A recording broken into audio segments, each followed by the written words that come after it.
Welcome to the Beyond Pain podcast with your host. Welcome back into the Beyond Pain podcast. I am one of your hosts, Joe Gambino. I'm here with our other host, Joe LaVacca. And today we have a special guest, Ben Barker, a fitness coach out of Little Rock, Arkansas. We just learned, well, I already knew this from your Instagram, but the fittest dad in his neighborhood. Welcome to the show, my friend. Thanks for having me. I'm pumped to get into it today. Love it. Why don't you take the floor and tell our listeners a little bit more about you and how you help dads? Man, so I am a very normal, average athleticism dad, father of 4 and a husband. And man, my goal just to show dads that, man, you don't have to let your fitness go. You don't have to be, past your prime. Because I think there's like a prime at every age. Because, like 50 is going to be very different for us than 30 is. But to be at the fittest level possible when I'm 50, the fittest level possible when I'm 60, that's kind of the goal. And if you can be like in the top 1% for your age group or your type of life or wherever you're at in life, like that's ultimately the goal, and just showing dads what's kind of possible through each phase of life. I love that. How did the dad group specifically become important to you, Ben? I mean, I know you're a dad yourself, but was there another impetus, whether it be from your father or grandfather or people that you know that really kind of sparked your desire and passion to help this group? Man, I feel like it's easiest to help people that you're most familiar with. Like, I've never carried a baby for 9 months, so I don't feel like moms are my group specifically, right? But like, I understand what it's like to be like the support figure in that scenario and to try to stay fit throughout. And it kind of started as a joke. Like one day I was like walking through the neighborhood because I started like I was having trouble with sleep, right? And so I started like figuring out, if I got sunlight earlier in the day, I slept better. And so I was getting out early in the mornings and like doing a walk without my shirt on. And like one day I flipped the camera on. I was like, hey fellas, if you want to be the fittest dad on the block, the neighborhood alpha dad, no shirt, no shoes, and a hat that doesn't quit, and remind the neighbors that you're the fittest dad on the block. And it kind of just blew up. I love that, That's it, man. I love it. The one post to change everything, right? Yeah. That's awesome. I'm gonna break the train of thought here for a second because there's one question we have to ask you on this podcast, and that is how you take your coffee, because we have this very loose coffee theme here on the show. That's a great question. Probably the most important thing we'll talk about today. At home, I always make a pour over and drink it black, as a man should. Man. Ooh, he's Ben. dropping the line. Wow. Yikes. Arrow right through the heart in 5 minutes of the pod, man. Ooh. Not only you shoot Joe down like that, but also Joe learns on this podcast that he needs to step up his coffee game every guest we have. Come on, Joe. I know, man. I'm sorry. And you know what? Actually, I didn't mind letting Joe Gambino down, but there's something deeply like personal to me about letting you down, Ben. And I've only known you for a few minutes, but I already feel like I'm on Amazon today. I'm buying a pour over. I'm going to start making my cold brew coffee because I've been telling Joe Gambino I was going to do that for some time. I think today is the spark. Today's the spark. I believe in you. There you go. And Thank we're gonna expect a follow up on this to see how it's going. When you have you on for part 2, I hope to actually start with like a pan of my whole setup. And then, that'll maybe be the opening shot of the podcast that day. So thank you for sparking. I'm here for you. There you go. I love it. Leadership at its finest there, Ben. So let's start here. How would you, it's kind of like a 2-part question here in a sense. How would you define your training philosophy? And then if you've had any major injuries in your life that may have, like you've had to work through it, how's that changed your philosophy at any point in time? Yep. So my training philosophy is I think lends itself to just the average dad, right? Not training for like a very specific goal. Like, so if you're training for an Ironman, you have to get a little more specific. Or if you're training, like I did an event about a month ago that was basically like an NFL combine. So my training got a little more specialized and specific during that time. But overall, I keep it general. So each workout, I try to do something explosive. Then I do my strength work. I do a little bit of what I would call like cardio work, right? And then I do like to look good, right? Hypertrophy work at the end. So it goes like explosive, strength work, like your cardio kind of athletic base, and then vanity at the end of the workout. And that's basically how I structure each day. I started doing jujitsu about a year ago, and I was still trying to do my normal training on top of that. So I was lifting 5 days a week plus jujitsu 2 days a week. And then I felt like I got hit by a truck every day when I woke up. And so kind of depending on what you've got going on, you've got to structure it a little bit differently. So about a year ago, I switched to 3 full body workouts per week. I've always hated full body workouts. I don't necessarily enjoy it, but I find for busy parents, full body workouts make a lot of sense. And it's just like if you miss a day, it makes it easier to make it up. You don't have to restructure. So I would just encourage anybody, if you're struggling to build a fitness base, even like 2 full body workouts per week, if you're watching your diet and like living an active lifestyle with your kids and your family are going to go a really, really long way. As far as injuries, I've struggled with an adductor injury for like 15 years. Like it's just like it comes and goes. And so I'm always aware of that. And I don't know I've always heard it's different for everybody. Like once I got in my 30s, I've just had like some random injuries, and I feel like it's been consistent because I probably train harder than I should at times, and I didn't like taking rest days, and so I've definitely had to adjust with that. And so I would just encourage anybody, if you train for long enough, injuries are just part of it. It's never a reason to stop training, and you just kind of have to adjust as you go. Like if I'm dealing with the adductor injury, I'm just going to try to get really, really strong on my upper body during that time as I rehab the lower body injury, and then vice versa. So it's like there's almost never an excuse to completely stop training. You just have to adjust and keep moving forward. Love that, Ben. I have a sort of a blended question for you with your philosophy, because looking into your Instagram posts, I think you do such an incredible job at, mixing what it's like to be a dad, humor, and then your belief system as well, your spirituality. How has having that base of belief system, passion for following Christ, and I'm going to keep that broad for everyone listening, right? Because maybe not everyone's Christian or Catholic, but I do find that that's maybe something that's underspoken about in the health and wellness space. So how has having, a belief system to anchor to, really helped you even push your training philosophy and getting buy-in with your clients, maybe even further? Yeah, man, there's so many parallels, and so it's cool that you said that to keep it broad as well, because almost like whatever your faith is, there's 100% a parallel, and almost every faith believes in serving your community. And I've just found, man, when you have a decent baseline of fitness, you're of better use to your family and you're of better use to your community. And I've used this example so many times. Like a couple of years ago, we had a really bad tornado that came through Little Rock. It was pretty cool when you got to see all the fit guys get out there pulling trees off of vehicles, stuff like that, carrying water cases, pulling stuff out of the rubble from a house that got knocked down. So it's really cool just from a very functional standpoint. When you have a decent level of fitness, I think it makes serving a little bit easier. And when there's a time that you need to go, you're able to get up and go and help people. And that's kind of, I think, where that parallel comes into play with each and any religion or faith. Awesome. The community aspect too, one of those things that I always try to instill in clients, reaching out to people, reaching out to those who can help you, because that's what we're here for. So I really appreciate you sharing that, Ben. And again, like continue to do so on your messaging, because I feel like, our community and our whole health and wellness space really needs that. So thanks, Ben. Yeah, thank you. Add on, Joe, there's a really cool, I can't reference the specific study, but there was a study done on longevity. And 2 of the things that they found that increased longevity was quad strength and connection. Yeah.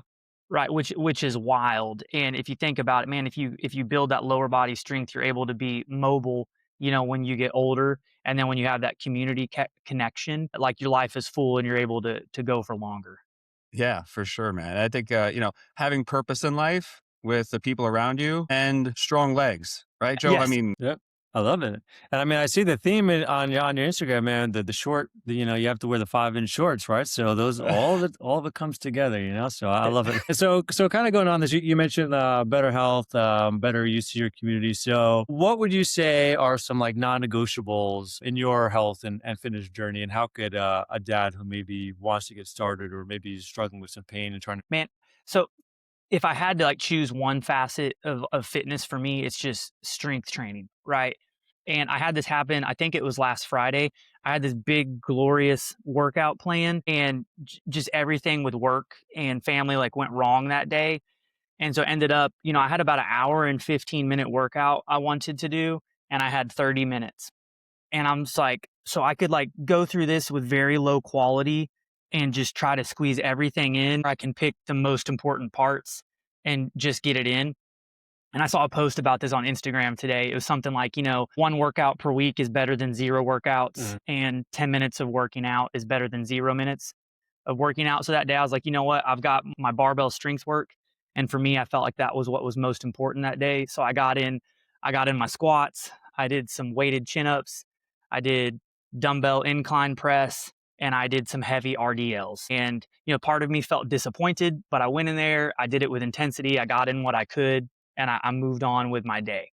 And you'll find over time, over the course of, maybe a month, you may not feel like you get a lot from 3 30-minute workouts, but if you consistently do that over 10 years, and then you get in the really good ones when you can, it's all going to kind of come out in the wash. And especially if you've been training for a long time, like all of us have, it's like one workout that's not quite as good as you'd hoped it would be. It's just like a drop in the bucket. So if you can just get consistent with that and your strength work over the long term, it's massive. Yeah, no, I agree with that. I love that. I think consistency is probably like the biggest thing for anybody who's trying to be on any sort of health or any journey, really, right? And being able to check off the boxes is just as important as everything else. And we've talked about this on the podcast a ton with just get in and do it. The more that you do it, like even like my like I have the same thing. Like some of my mornings get cut short with the kids and stuff like that with my workouts. And I just think of it as it's just stress, right? Like I get some stress into my body this day. Maybe like I know my workout might get shorter. I might push the intensity on like my first whatever exercise is a little bit more to just stimulate my body, and then I'm done. Yeah, maybe I feel disappointed I didn't get all in. I think that's kind of a natural inkling for us. But at the end of the day, I know I did some work, and the next day and the next day, and the consistency is what's going to drive things for you. 100%. And then another non-negotiable for me is sprinting once per week. That's going to look a little bit different for everybody. And like, for instance, like I've also had an Achilles issue going on. And as I was preparing for that event about a month ago, I just decided I was going to chance it, and I was going to continue sprinting and doing my jumps and everything and just hope for the best. But once that competition was over, I was like, all right, I gotta let this heal. And so I'm still getting in my sprints, but I'm doing it on a rower right now, right? Lower impact and just doing short sprints on the rower. I don't have an assault bike, but if you had an assault bike or a pool, that'd be a great way you could get in sprints as well. And so it's going to look a little bit different for everybody, but I think getting in those sprints once per week is absolutely massive. You mentioned a lot of things there: barbell work, sprinting work. Now, obviously, your environment is going to play a key here. Do you have a gym membership? Do you have a garage gym like you guys have? Do you just have a couple of adjustable dumbbells? But one question I really like asking guests like yourself is, do you believe or do you hold clients to a certain standard for them to be able to access a barbell, sprint, do heavy RDLs? Do you have a protocol or process in place? Because it's been interesting to hear people's different philosophies on how they approach this. So I was wondering if you could share yours. Definitely. Man, that's the cool thing is seeing people in different avenues who are getting it done, right? Because there's guys who don't touch a barbell at all who look twice as good as me, who are doing calisthenics, right? Or whatever it may be. And so the cool thing is it takes almost nothing to get it done. And, there's that saying, it's something like, your body doesn't know the difference between resistance. Like resistance is resistance. And so like sometimes if somebody comes to me and they're like, hey, I want to do like this program of yours, this is the equipment I have available. I'm like, hey, listen, you won't be able to do that exact program, but here's what you can do. And so, man, if you don't have access to a barbell and you're like, oh man, I don't have a gym membership, I guess I just won't be fit. There's so many cool things you can just do. Body weight, or you see guys getting it done. I think of that guy, I think his Instagram is the Martin Method, and he's like all kettlebells, right? And dude's incredibly fit. I think he's a dad of 3. So easy to get it done with dumbbells, kettlebells, barbells, or just body weight, whatever you have available. That's great. So it's not that necessarily people have to get, 8 degrees of hip internal rotation before they're allowed to sprint, or 75 degrees of toe extension before they're allowed to sprint. Do what feels good for your body, do what you have access to, and then let's make sure it's progressive and fits your plan and capabilities. I think, is that what I'm hearing correct, Ben? Is that fair to say? You said it so much better than I did. 100% yes. And I think y'all would both agree, like everybody needs to squat in some capacity, right? It doesn't have to be like a 750-pound squat, from a power lifter with knee wraps on, because all of us are going to have a hard time getting off the toilet one day. And it's very important that we maintain enough strength, to do that, or to get out of our chair, to get up and play with our grandkids. And that can be done with a kettlebell goblet squat. It can be done with a barbell squat. It can be done with, with sissy squats, whatever it may be. And the cool thing is, even if you're just entry level and you start with a very regressed variation, you can always add as you go. Yeah, I love that. I mean, I think that's some of the most important things is like they're all tools to the trade, right? We should just pick whatever you like. It probably like you want to be consistent, right? Just pick the thing that you like the most, and as long as you're consistent with it and stick with it, good things will happen. Yeah. But go ahead. Sorry, Ben. I think it's also important to know, I saw a very famous power lifter talking recently about lifting, and he was like, I think we need to get something out in the open here. He was like, what I am doing is not great for longevity. He's like, I'm a competitive athlete and I'm probably going to pay for this one day. So like if your goal is longevity, it's probably, a few very functional workouts per week plus gardening and walking, like mobility work. If we're talking like living to 100, like the extremely heavy squats are probably not necessary. Like they're fun for me and I want to perform a certain way. But at the end of the day, if I'm talking like living to 100, like a 500-pound squat isn't necessary. But it's going to be really cool to tell your grandkids about. It's very cool for Instagram. I was going to say, Instagram loves it. They don't care about someone's 165-pound squat that they've been plateaued at for 3 or 4 weeks, right? So they want the highlight reel. But kind of on this note, do you believe that there are like fitness standards for a dad who wants to be able to serve the community or be the best version of themselves? Yes. And I'll put this disclaimer in there. Like I put up some standards a couple years ago and I wish I'd pulled it up. And mine was like, this is for an elite level of fitness as a dad. And it sparked a lot of controversy because I think it was something like, you should be able to overhead press your body weight. You should be able to bench press 1.5 times your body weight, squat 2 times your body weight, deadlift 2.5 times your body weight, 10 strict chest to bar pull-up, 8 unbroken push-ups. And guys are like, dude, this is elite. And I was like, yes, that was the point. This is elite. That may not be everybody's goal. But like if I see a dad who can do 5 legitimate pull-ups, I'm impressed. Like full range of motion, full extension, clavicle to the bar, like I'm impressed. If you can do 20 full range of motion push-ups, I'm impressed, right? And so it's going to vary a little bit from person to person, but like ultimately, if you can do a full range of motion squat, you can do some pull-ups, some push-ups, you can pick up your kids and carry them without blowing up your back. You can sprint to your kid if you need to. You can carry them on your shoulders when you go for a hike. Like that's the ultimate goal. Yeah. Yeah, I love that. I like this question because in the strength, I did work at the Division I level for strength and conditioning, mostly with men's and women's basketball. And in that community there, they have like the standards, right? And it's very similar to that, like to be able to perform at a higher level, right? Those are our version of like what we should be able to do in the gym to be able to perform your best. So I'm always curious, like, do we like, and I see it on Instagram too, people will pick these random movements. Can you do this? If this is the case, then you're fit. And, sure, there's, we make them up, right? So I don't necessarily know if they're the correct rules, and obviously everyone's different with their own life and goals, right? So I think that's what kind of trumps here. But I'm always curious to hear what people have to say about it. I think going off of that too, and you were mentioning the longevity conversation, quad strength being connected to longevity, right? I will stick to just some fitness parameters, right? Toe strength has been connected to longevity. Grip strength has been connected to longevity. So what I'm seeing with a lot of my clients who are looking to train for longevity, they're coming in. And to me, I think they're mixing the message a little bit. It's like, hey, I need to do leg extensions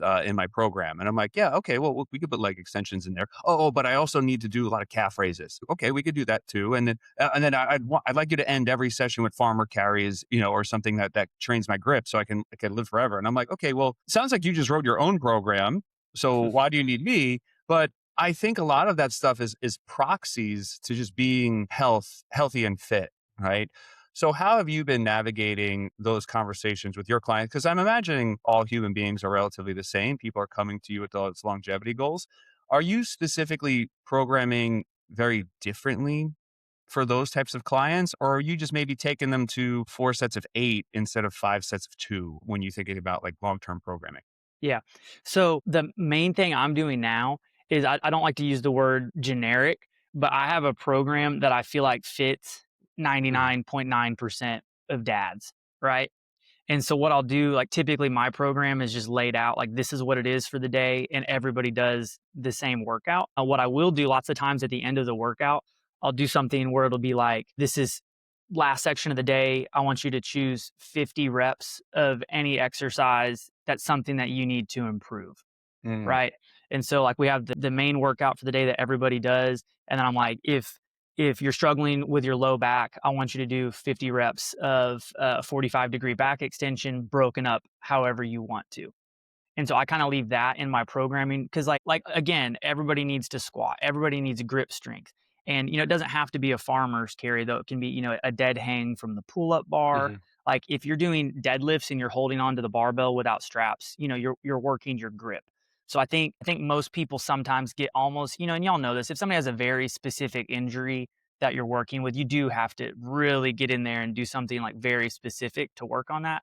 But for the general population, if you're squatting, you're hinging, you're pulling, you're pressing, you're doing all the things that you need to do if you're living an active lifestyle and eating in a way that reflects your goals. But with that being said, and then for guys, I also get I put it in a vanity way as well. Like if you're wanting to build your arms, you're going to do 50 reps of hammer curls, break that up Yeah. however you need to.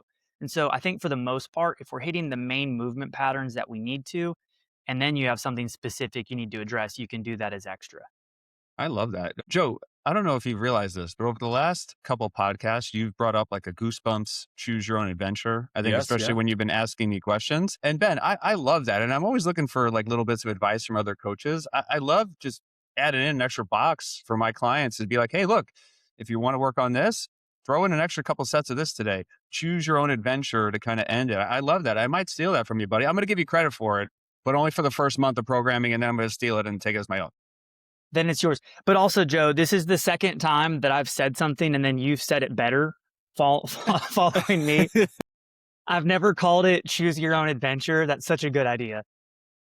Yeah, well, you got to give Joe Gambino credit for that one. He's a big Goosebumps guy. I think he's still got a whole Apparently I collection of am. R.L. Stein in his office over there. I should just get a little shovel over here with just like goosebumps Yes. all in the background here Yes. based on our podcast now. Based on, are you all virtual now, Ben? Man, I'm like 95% virtual. I've hung on to 2 clients that I've had for like I see. 10 years, and they're pure joy. And y'all know this, if you work in the fitness space full time in person, you don't get to always choose who you work with. And some people are easier to work with than others. And so like the in-person clients that I have are like straight up passion project, genuinely enjoy working with them. Nice. Because I was just curious, but based on my question was why I was curious. For, we talked about all these like longevity things and Joe mentioned, some people come in and they're informed, right? They're smart and maybe smart enough to be dangerous, so to speak. And they come in with their own opinions on what they should have in their programs or what shouldn't be in their programs. And so how do you navigate, or what would your advice be to someone listening if they have that kind of quality to them where they think all these things may be in their program and, maybe they're coming to work with you or with Joe or somebody and they want all these things in their program. How do you approach those conversations? You can't do it all, right? And it's almost like if you've got all of these buckets of fitness, right? And there should be baselines for everything, right? But there might be a time when you're wanting to improve, like specifically like your aerobic fitness, like your strength might suffer a tiny bit, or if you're going through a phase where strength is really the goal, like VO2 max is such the hot topic right now. Your VO2 max might suffer just a little bit while you're focusing on strength, and there's only so many hours in the days, and so sometimes you've got to pick a specific area to focus on. And if you have hired a coach who's worth their weight in salt, I think at some point you just got to trust them to do their job. Right. And ultimately, man, like they're going to do the right thing and they're going to put you in the right space. So ultimately, if you are going to make the investment to invest in a coach, invest in one that you're going to trust Mhm. with your programming. I like that. You bring up, I don't know if Joe, if you have a follow up to that, but I will lay out a question before Joe does. Based off of that, you talked about kind of cycling your workouts, like different aerobic here, strength here, hypertrophy here, weight loss here, whatever it is. I know for me personally, I do that. I have like 4 different things that I run through the year, and each one's like usually like a 3-month focus to move something. How do you structure with your programming since you have like almost everyone's doing roughly like the same thing? How is that programmed throughout the year as far as the qualities that you're trying to train?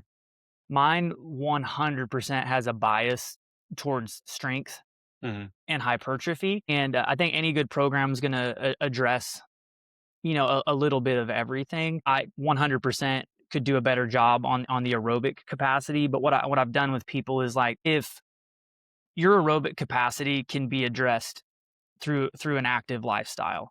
And so like on our rest days, like my full body program is Monday, Wednesday, Fridays, Tuesday, Thursday, Saturdays. Everybody knows they're supposed to get out and get active.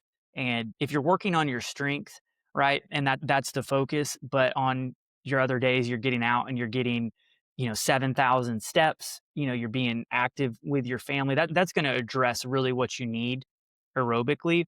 And something cool that I've found is that when I'm doing strength work and I'm just living actively, and then I have to do something more aerobic than I'm used to, like say like time my mile for this event I did a few weeks ago, it maintains pretty well. And so with that being said, if you have to choose something that you're really putting your focus on and workout wise, I found that focusing on the strength is where the magic is. And then just that active lifestyle is going to give you what you need aerobically. Yeah. And I was thinking about what you were saying and how so many of what we preach as coaches, as clinicians, can probably really fit for 99.9% of the people that we're trying to serve. And yeah, VO2 max is an important predictor of longevity, apparently. But I think what goes a little bit unnoted on Instagram and for my clients is when you have a poor VO2 max and go to a normal VO2 max for your age, that's probably way more important for your longevity than going from a normal to Mhm. an elite Yes. Olympic athlete VO2 max, right? So, that jump, I tell them focus there, right?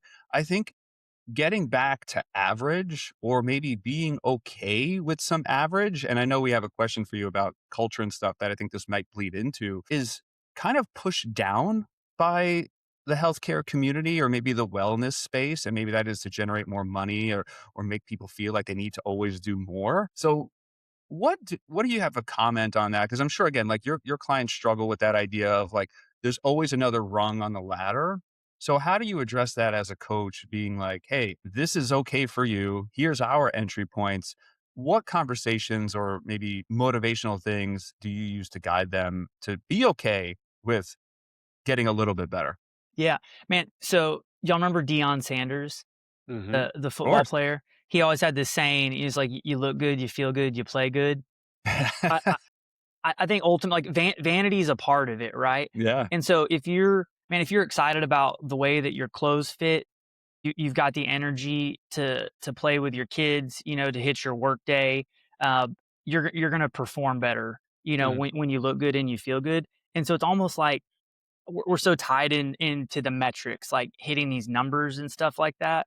But like ultimately, if you're happy with the way you look, or you're making like some type of process or progress whatsoever, I think ultimately that's the goal. And you don't have to get super tied up with, like, goals are great.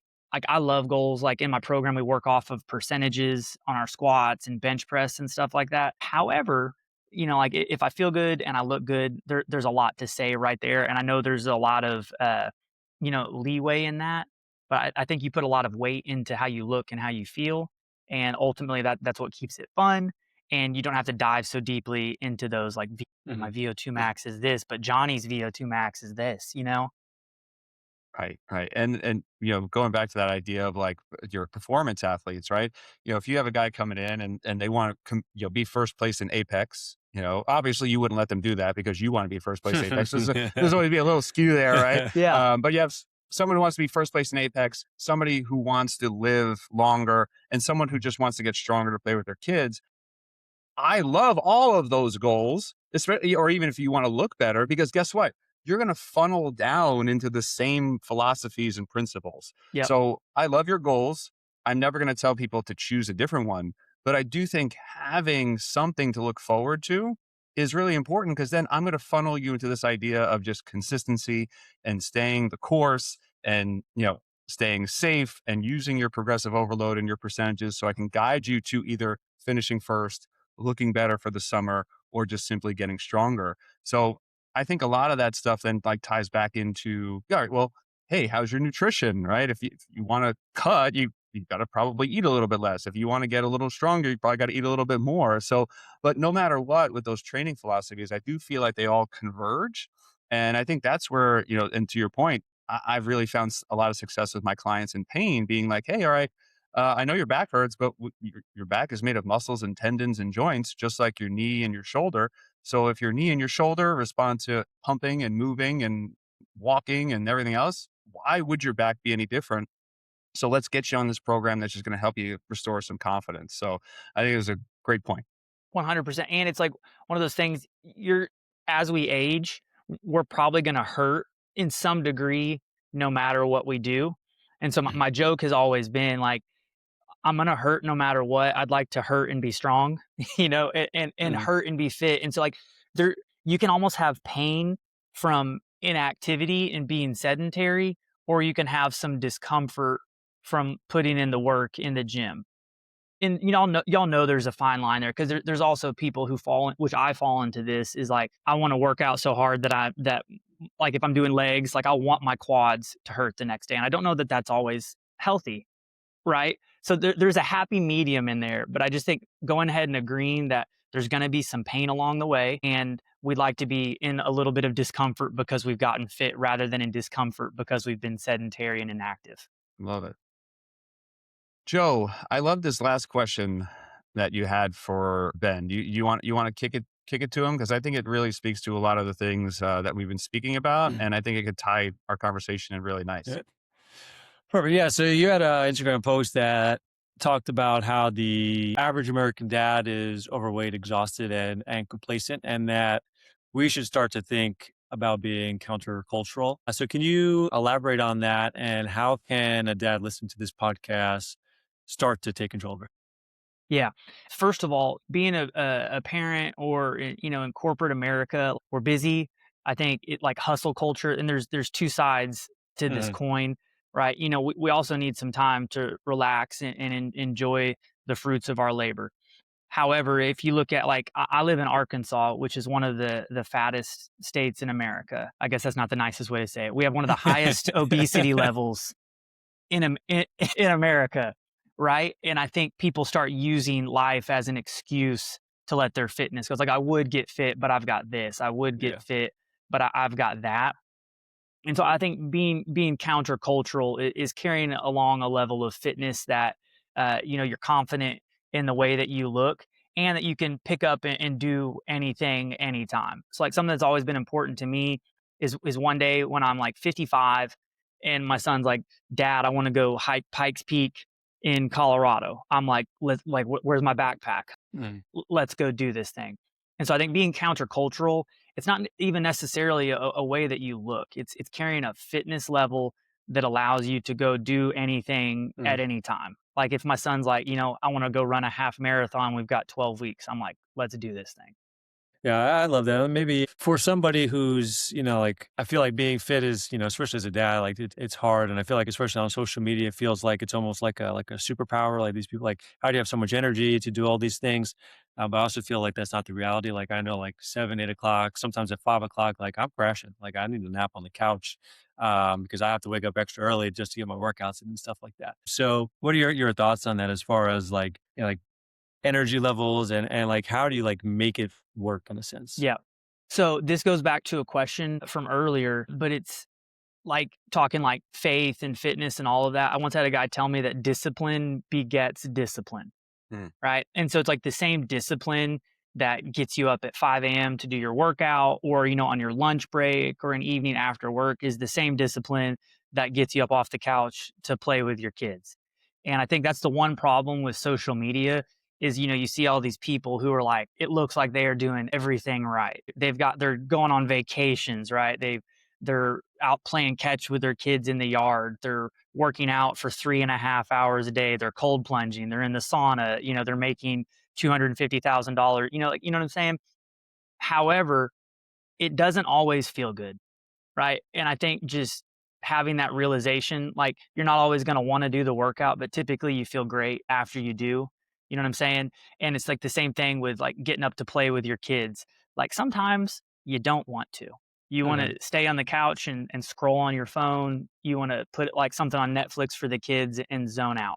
But that same discipline that got you to work out is the same discipline that's going to get you up and do the things around the house that you should be doing. And that's kind of where the beauty is. Yeah, I like that. I think we need to all I think everything that's worthwhile is hard.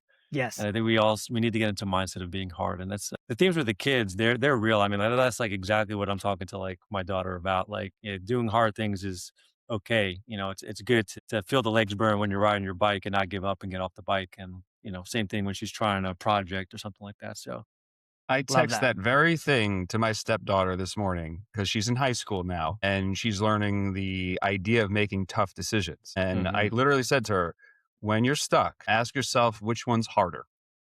And that's probably going to be the right one. Right. Yeah. And I shared a lot of examples with her just to, that last like little bit of a point you made about Arkansas. And I think even just like the obesity rates in the nation in general, right?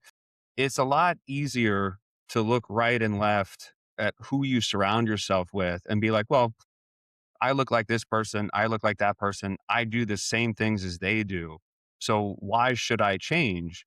Versus when I go to Colorado, that's where my fiance lives. We're in a long distance relationship and have been so for 10 years. I don't see that, right? So Colorado, everyone's out running. They want to go to Pikes Peak. And this is what made me think about that with your son hiking Pikes Peak. Everyone wants to be outside hiking and mountaineering and canyoning and all of these different things. And that's the standard for almost like that environment.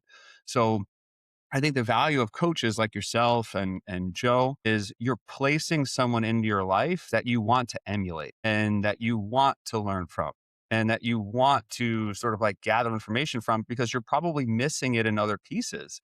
And I could even see with my high school friends, we're all celebrating turning 40. Ben, you look a little bit younger than us, so you don't have to worry about that, right? I don't think for a little bit. 35. All There right. you So you go. got some time.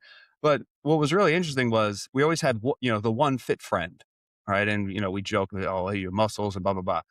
And then I got a little bit more serious about my fitness. And then my friend reached out to me and was like, hey, you think you could help me? And now he's really serious about his fitness. And now my other friend reached out to me and was like, hey, well, I see you and this guy all getting in more shape. And you're 40 just like me with kids. I want to get in shape.